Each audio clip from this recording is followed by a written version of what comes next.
60 రోజుల్లో మీతో ఇంగ్లీష్ అద్భుతంగా మాట్లాడిస్తాం. వెంటనే కాల్ చేసి జాయిన్ అవ్వండి.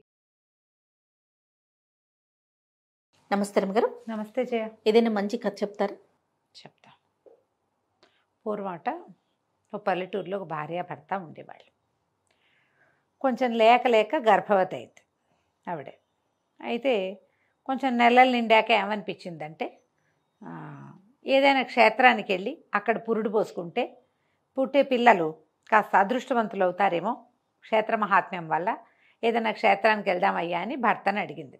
ఆ కాలంలో ఉంది కాలినడకన వెళ్ళటమే కదా. గర్భవతి నడవటం అంటే ఇప్పుడు మనం భయపడతాం, ఆ ఊరు ఎలా వెళ్తారు ప్రయాణాలని. ఆ కాలం అది కాదు, భగవంతుడు ఏది తెలిస్తే అది అవుతుంది అని చెప్పి క్షేత్రానికి 9వ నెల పడుతుండగా బయలుదేరారు. ఓయ్. వెళ్ళగా ఒక అడవిలో ఒక సిద్ధుడి ఆశ్రమానికి చేరారు. చేరితే ఆ పూట రాత్రి అక్కడ విశ్రాంతి తీసుకున్నారు. మామూలుగా అప్పటి కాలం ఎలాంటిది చేయ, ఈ దారైపోయే వాళ్ళు ఎవరైనా వస్తే కాస్త అరుగు మీద పడుకోవడానికి ఆసరా ఇచ్చేవాళ్ళు, అన్నం పెట్టేవాళ్ళు. అసలు వ్యతిరేకంగా జరిగేదే కాదు జయ. అన్నం పుట్టదన్న భయం ఉండేది కాదు. ఆ కాలమే అలాంటిది, బంగారు రోజులు. ఇప్పుడు నేనేనని మనమేనని చెప్పుకోవడానికి ఆధార్ కార్డు చూపించాల్సి వస్తుంది. అప్పుడు పద్ధతే కాదు అసలు. అయితే ఆ సిద్ధాశ్రమంలో పడుకున్నారు భార్య భర్త. ఒక పంచాన్ని ఇక్కడ పడుకోండి ఆయన అంటే, ఆ అమ్మాయి బాగా అలసిపోయింది, పగలల్లా నడిచింది, ఆవిడ మంచి గాఢంగా నిద్రపోతుంది. భర్తకు పెద్దగా నిద్ర పట్ల. ఆయన అటు ఇటు కదులుతుంటే అవతల సిద్ధుడు ఆయన శిష్యుడు మాట్లాడుకుంటున్నారట. శిష్యుడు అడిగేట, ఈ మనిషికి ఏం బిడ్డ పుడుతుంది గురువుగారు అని అడిగితే ఆయన అన్నట్ట, ఆడపిల్ల పుడుతుంది కానీ ఈ మనిషి బతకదు పాపం, పురుట్లోనే తల్లి చనిపోతుంది. ఆ బిడ్డ కూడా, ఆ పుట్టిన బిడ్డ పెద్దదయ్యాక కొడుకుని అమ్ముకుంటుంది, అలాంటి జాతకంతో పుట్టబోతోంది ఆమె కూతురు అన్నాడు.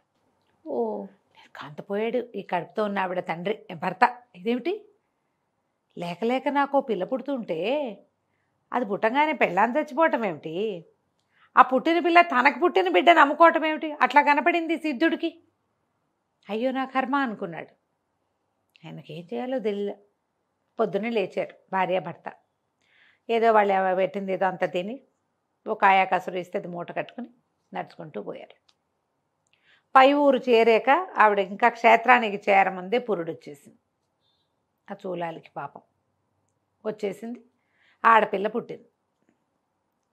పిల్ల పుట్టిన గంట తిరిగేసరికి తల్లి కాస్త మరణించింది.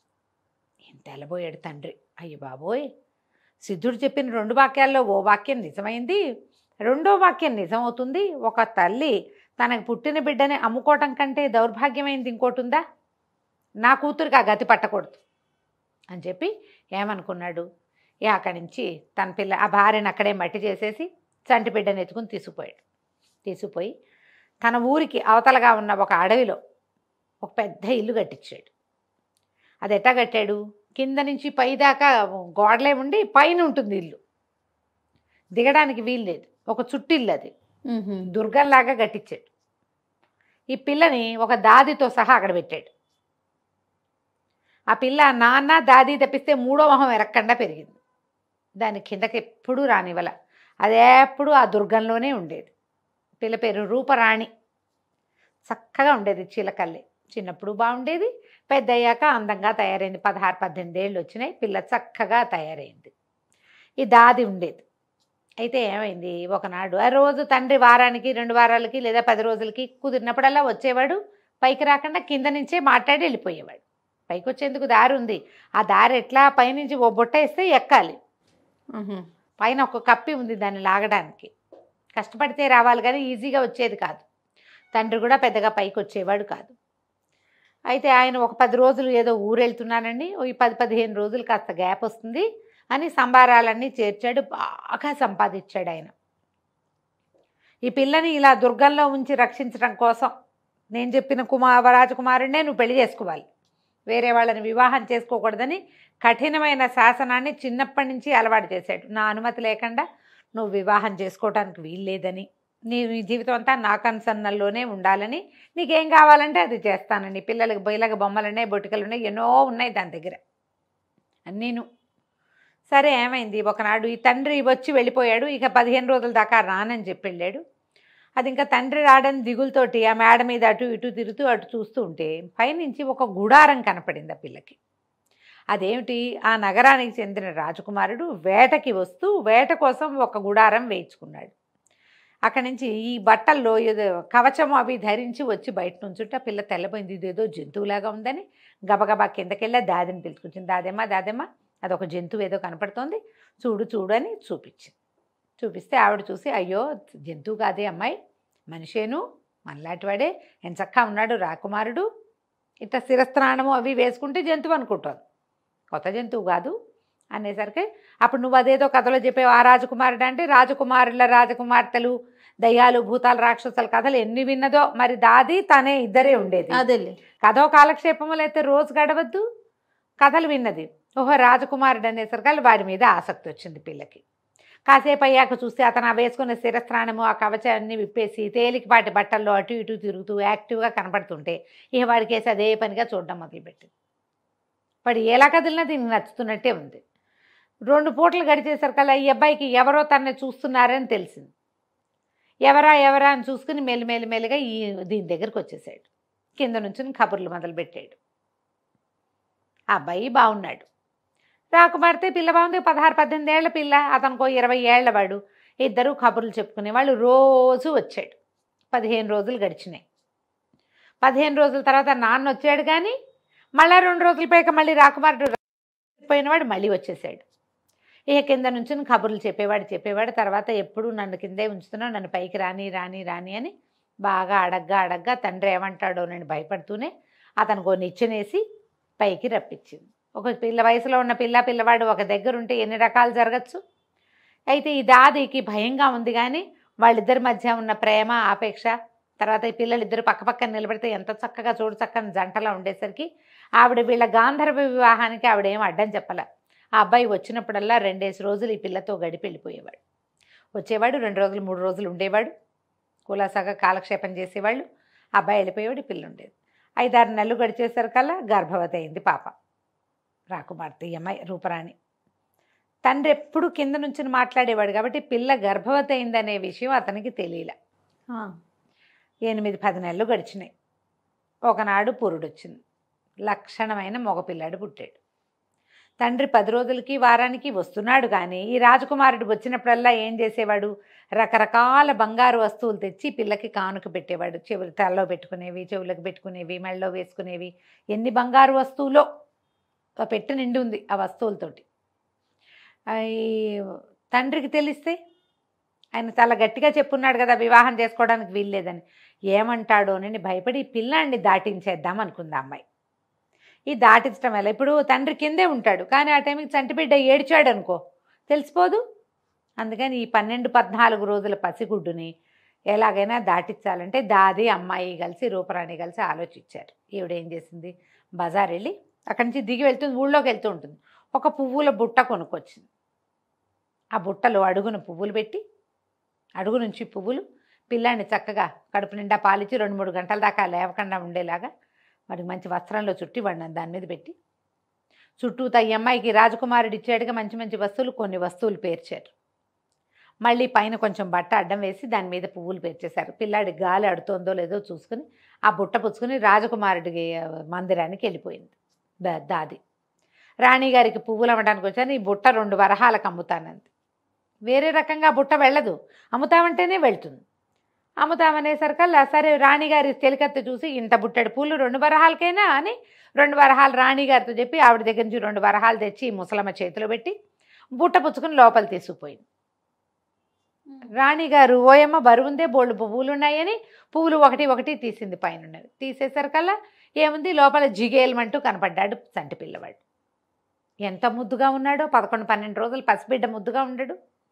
ఈ లోపల సాయంకాలం అయ్యేసరికల్లా రాజుగారు కూడా వచ్చి ఇదెవరి బిడ్డ, ఎక్కడి నుంచి వచ్చింది ఏమిటి అంటే, ఎవరో బిడ్డను అమ్మారు 2 వరహాలకి. ఆ ముసలం ఏదంటే ఎట్లా వచ్చిందో ఎట్లా పోయిందో.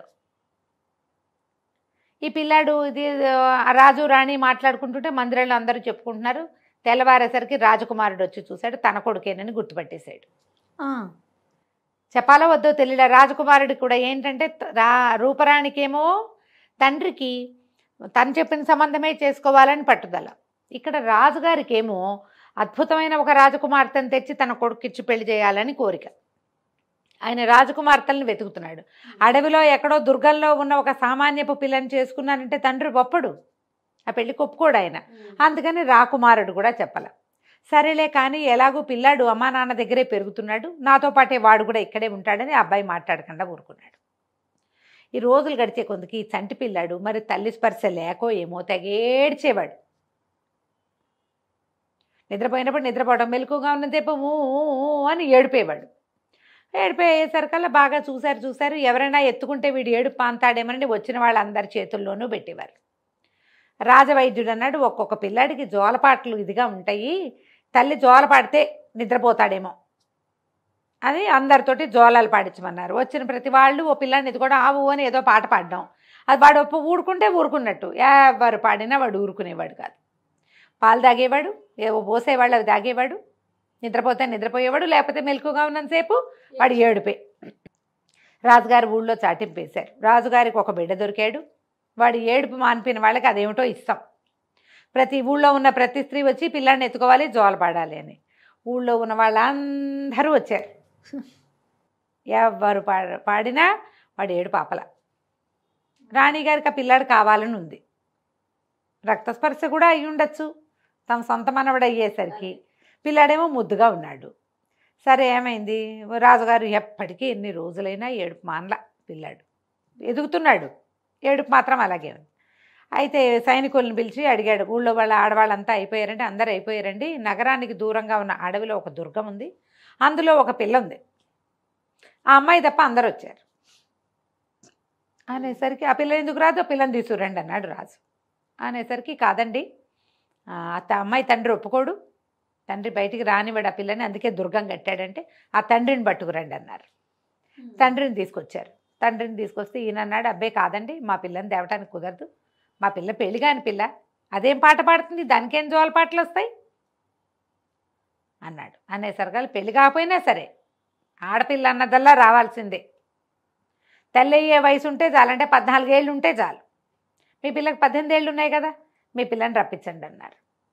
అనేసరికి ఇంకేం చేస్తాడు ఈయన, రాజుగారి శిక్షకి భయపడి పిల్లని పైనుంచి దించాడు దుర్గంలో నుంచి. ఆ అమ్మాయి ఇచ్చింది, దాదిని వెంబడి పెట్టుకుంది, పిల్లాన్ని ఎత్తుకుని జో కొడుతూ పాట పాడుతోంది. నీ తల్లి దురదృష్టవంతురాలు, నీ తండ్రి మంచివాడు, మహారాజు గారు నిన్ను పెంచుకుంటారు, నా తండ్రి నిద్రపో నాన్న అని పాడింది. పాడేసరికల్లా పిల్లాడి చుట్టుకుని నిద్రపోయాడు. పాట అయ్యేసరికి రాజుగారు ఆశ్చర్యపోయాడు. ఎవ్వరి చేతిలోకి వెళ్ళినా ఏడు పాపని పిల్లవాడు నీ చేతిలో పడంటే వీడు నీ బిడ్డే. వైద్యుడు కూడా కన్ఫర్మ్ చేశాడు. ఓహో, మా స్పర్శకి వాడు ప్యాసిఫై అయిపోయాడు పిల్లవాడు. చెప్పమ్మా, ఎందుకు పిల్లాడిని నమ్ముకున్నావు, ఎందుకు పిల్లాడిని నమ్మావు, 2 వరహాలకు ఎందుకు అమ్మావు అంటే పిల్ల కళ్ళనీళ్ళు పెట్టుకుంది కానీ ఏం మాట్లాడలే, రాజకుమారుడి వైపుకి చూస్తుంటే ఆయనకు అర్థం కాల. చెప్పని ఎంత అడిగినా చెప్పలే.